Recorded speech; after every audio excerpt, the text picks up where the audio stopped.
నమస్తే. ఇప్పుడు మనము బీసీ రాజ్యాధికార సమితి సీఈఓగా ఆఫీసు ఇన్ఛార్జిగా పనిచేస్తున్న సరస్వతి మేడంతో ఉన్నాము. మేడం నమస్తే. నమస్తే అన్న. మీరు బీసీ రాజ్యాధికార సమితికి చేస్తున్న సేవలు చాలా గొప్పవి, చాలా బాగా చేస్తున్నారు కూడా. అందుకనే మీతో ఒక చిన్న ఇంటర్వ్యూ కోసం వచ్చాము. మీరు బీసీ రాజ్యాధికార సమితి ఏదైతే ఉందో ప్రజలలో బీసీ రాజ్యాధికారం కోసం కొట్లాడుతుంది చాలా సంవత్సరాలుగా. సో ఇప్పుడు రిజర్వేషన్ల గురించి అందరు చర్చిస్తున్నారు. 42% రిజర్వేషన్లపై మీ అభిప్రాయం చెప్పండి. మనకు రాజ్యాధికారం అనేటువంటిది ఖచ్చితంగా కావాలి. 42% అనేదాన్ని నేను వ్యతిరేకిస్తాను. ఎందుకంటే రాజ్యాధికారం అనేది ఉంటే మన పాలన మనమే చేసుకుంటాము, మనకు కావలసిన అవసరాలు మనమే గుర్తిస్తాము, మన ప్రజల సమస్యలను తీర్చి సమాజాన్ని సామాజిక న్యాయాన్ని ఏర్పరచుకుంటాము. ఈ 42%, 50% ఈ ఫిగర్ అనేది ఏం చేస్తుందంటే మనకు సమన్యాయాన్ని చేయదు. మనకు రిజర్వేషన్లు అనే బిచ్చం వేసి రాజ్యాధికారాన్ని వేరే పార్టీలకు ఉపజెప్పినట్టుంటుంది. కాబట్టి దీన్ని నేను పూర్తిగా వ్యతిరేకిస్తాను. మనమెంతో మనకంతా ఉంటూ మనకు రాజ్యాధికారం కావాలన్నదే మా బీసీ రాజ్యాధికార సమితి ఎజెండా.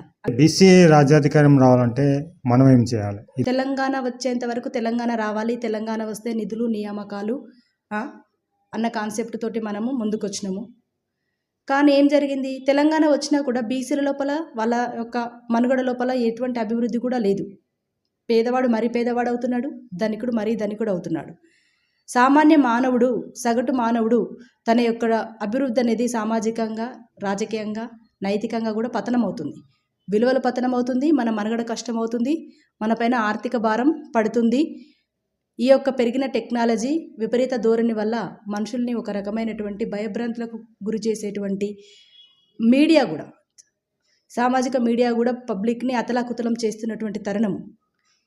ఈ సమయం లోపల ప్రజల లోపల, మన బీసీల లోపల ముఖ్యంగా మనం ఎంత ఉన్నాము, మనకు రాజ్యాధికారం ఎందుకు కావాలి, మనం అన్ని రకాలుగా సామాజిక, రాజకీయంగా, ఆర్థికంగా మనము నిలదొక్కుని మన పాలన మనమే చేసుకుంటే మనం ఏ విధంగా ముందుకు పోతాం అనేది మనము ప్రజల లోపల చైతన్యం తీసుకొని వస్తేనే అట్టడుగు స్థాయి నుంచి, గ్రామాల నుంచి మండలాలు, డిస్ట్రిక్ట్లు, రాష్ట్ర వ్యాప్తంగా, దేశవ్యాప్తంగా మనకు ఏ విధంగా అన్యాయం జరుగుతుందనేది చెప్పాలి.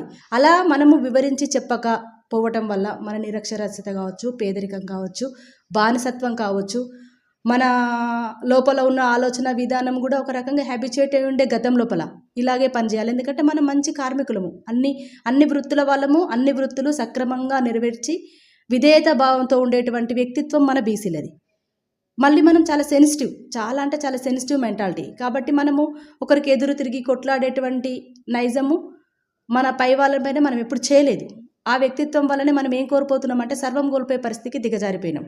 ఇప్పటికైనా మనము మన సమాజంలో ఉన్నటువంటి ప్రతి ఒక్క కులాన్ని, ప్రతి ఒక్క వర్గాన్ని, ప్రతి ఒక్క గ్రామాన్ని మనం చైతన్యపరిచి ముందుకు తీసుకెళ్ళాలి. అదేవిధంగా ఇప్పుడు మీరు చేస్తున్నటువంటి 1,000 సంతకాల కార్యక్రమం అయితేనేమి, బీసీ రాజ్యాధికార సమితి ఏర్పరుస్తున్నటువంటి గ్రామ కమిటీలు, మండల కమిటీలు, డిస్ట్రిక్ట్ కమిటీలు అయితేనేమి, ప్రజల్లో మనము చైతన్యాన్ని తీసుకొస్తే ఖచ్చితంగా మనం సాధిస్తాము. ఎందుకంటే దానికి ఉదాహరణ తెలంగాణని మనం సాధించుకున్నాం. అది మనమే సాధించుకున్నాం. ప్రజల లోపల చైతన్యం తీసుకొని వచ్చి మనమే సాధించుకున్నాము. ఇప్పుడు మనము అక్షరాస్యత శాతం పెరిగింది. పబ్లిక్ లోపల తక్కువ టైంలో ఎక్కువ ఇన్ఫర్మేషన్ రీచ్ చేసే సోషల్ మీడియా కూడా మనకు ఉంది. కాబట్టి మనము ఖచ్చితంగా ఆ దిశలో వెళ్తే సాధిస్తాం. బీసీ రాజ్యాధికార సమితి వ్యవస్థాపక అధ్యక్షులు రాజు సురేష్ గారి సంస్థలో మీరు ఒక సీఈఓగా ఉన్నారు. ఇంతవరకు బీసీ రాజ్యాధికార సమితి సాధించిన పురోగతి ఏముంది, దాని గురించి చెప్పండి. దాసు సురేష్ సారు నిస్వార్థ నాయకుడు. ఆయన గురించి ఒక మాటలో చెప్పాలంటే ఆయన నిరంతర ఉద్యమకారుడు. ఎందుకు ఈ మాట అంటున్నానంటే ఆయన రాజ్యాధికారం వచ్చేంత వరకు వదిలిపెట్టే మనిషి కాదు. ఏ పదవి వస్తేనో వెళ్ళిపోయే వ్యక్తి కాదు. ఎవరో డబ్బులు ఇస్తేనో అమ్ముడుపోయే వ్యక్తి కాదు. తన లోపల ఒకటి రాజ్యాధికారం రావాలి, నా బీసీ సమాజము ఇలా కులవృత్తులు పెరిగిన టెక్నాలజీకి అట్టడుగున పడిపోయాయి, శ్రామికులుగా మిగిలిపోతున్నారు, వలసలు వెళ్ళిపోతున్నారు, విలువలు అనేటువంటి పతనం అవుతుంది. సమాజంలో ఇలాంటివన్నిటిని కూడా కట్టడి చేసి రాజ్యాధికారం అనే దానితోటి మనం సాధించుకుందామని దృఢ సంకల్పంతో ఉన్నటువంటి వ్యక్తి తప్పకుండా మేము సాధిస్తామన్న నాకు ఆ నమ్మకం ఉంది. చివరిగా ఒక ప్రశ్న. ఇప్పుడు అంతా జరిగేది 42% రిజర్వేషన్ల గురించే అన్ని ఉద్యమాలు జరుగుతున్నాయి. మళ్ళీ 42% రిజర్వేషన్ తీసుకొని ఆ 3 పార్టీలకి అధికారం ఇద్దామా? దానికి దూరంగా ఉండి రాజ్యాధికారం కోసం కొట్లాడదామా? కొద్దిగా దేని గురించి చెప్పండి. ఇప్పుడు మన బీసీల పర్సంటేజ్ ఎంతని లెక్క కట్టిరు? హైకోర్టు ముట్టికాయలు వేయంగా తెలంగాణలో కులగణన చేయమని ప్రెజర్ తీసుకురావంగా కాంగ్రెస్ ప్రభుత్వం ఏం చేసింది? ఒక లెక్క తీసుకొచ్చారు. మనకంటూ ఒక సంఖ్యని చెప్పారు. అదెంత? 56.36% ఉన్నారు తెలంగాణలో బీసీలు అని చెప్పారు. వాస్తవానికి ఉన్నది దేశంలో 70%, రాష్ట్రంలో 60% పైన. అయినప్పటికీ సరే 56.36% అని చెప్పింది వాళ్ళే కులగణన చేసి. కానీ మనకి ఇస్తామని వాళ్ళు ఒప్పుకున్నది ఏ రకంగా చెప్పారో నాకు తెలియదు. ఈ 42 అనే ఫిగరు మరి ఎందుకు చెప్పారో, మరి అది ఫిగర్ మంచిగా ఉందని చెప్పారో నాకు తెలియదు. 50% దాటొద్దని చెప్పేసి 42% ఇస్తామని చెప్పేసి చెప్పారు. కానీ మన స్థానిక లోకల్ బాడీ ఎలక్షన్లలో ఏం జరిగిందన్న? గత ప్రభుత్వం 23% ఇస్తుందని చెప్పారు. అదే ప్రకారంగా ఎలక్షన్స్ కండక్ట్ చేస్తామని చెప్పారు. చెప్పిన తర్వాత పేపర్ పైన ఎంత పెట్టినారు?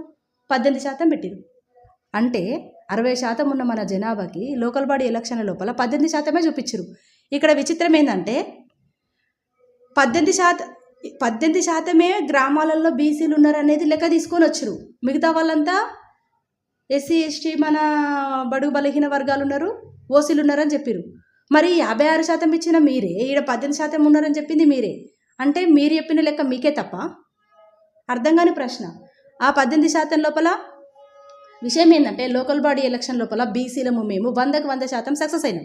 ఎందుకంటే 50% పైన మన బీసీలు సర్పంచ్లుగా ఎన్నుకోబడ్డారు. అంటే ఇది నిదర్శనము. బీసీల లోపల అవేర్నెస్ వచ్చిందని చెప్పడానికి, మాకు మేముగా గుర్తించుకున్నామని చెప్పడానికి లోకల్ బాడీ ఎలక్షన్లో జరిగినటువంటి సర్పంచ్లలో 50% పైన మేము గెలిచినాం కదా, చూపించినాం కదా. అంటే మా లోపల బీసీ కాన్సెప్ట్ అనేది, బీసీ వాదం అనేది బలంగా నాటుకుపోయింది. 11% పైన ఎవరు గెలిచిరు? ఎటువంటి రాజకీయ పార్టీలకు అతీతంగా స్వతంత్రంగా నామినేషన్ వేసి సర్పంచ్లు గెలిచిరు. అంటే దీని ఉద్దేశం ఏంది? మేము ఏ పార్టీని నమ్మట్లేదు, మా బీసీలకు అధికారం కావాలని 11% చూపించిరండి.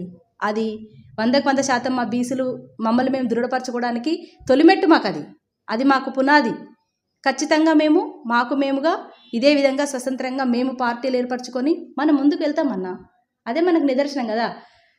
గ్రామీణ అభివృద్ధే దేశాభివృద్ధి.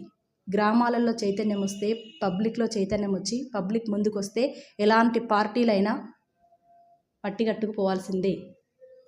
సో ధన్యవాదాలు సరస్వతి గారు. సరస్వతి గారు చెప్పింది ఏమంటే రాజ్యాధికారమే మనది అంతిమ లక్ష్యం కావాలి, రిజర్వేషన్లు కాదు. రిజర్వేషన్లు తీసుకొని మనం మళ్ళీ వాళ్ళకే అధికారం ఇస్తే మనకు బానిసత్వం ఏమొస్తుంది. వారు ఈ విషయం పైన క్లియర్గా చెప్పారు. వారికి ధన్యవాదాలు. Thank you. థ్యాంక్ యూ అన్న.